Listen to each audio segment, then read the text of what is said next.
If you want to activate eSIM on a Google Pixel 11, first of all, we're gonna open Settings.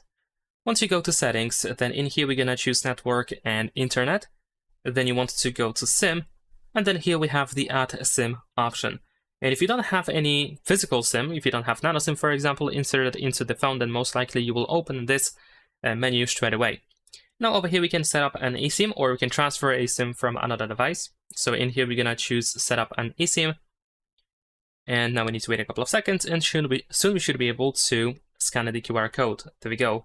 You also have the option to scan the QR code from a photo. So if you took a picture of the QR code, then you can load it up over here.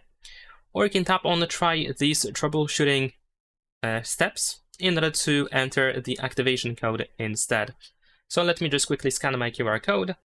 And then you want to follow all of these steps that you will see on the screen afterwards. So usually you have to tap on Setup. If necessary, go through all of additional options, and soon you should be able to use your eSIM. There we go. Once it is done, you can tap on the Settings. And in here, you might want to make sure that eSIM is activated. So we can tap on this switcher to turn it on, and then you might need to go through SIM preferences to choose whichever SIM should be used for all of these different things, like for calling, sending messages, and for mobile data. You can also allow automatic data switching if that's what you want to do. And there we go. That is pretty much it. Leave a like and subscribe.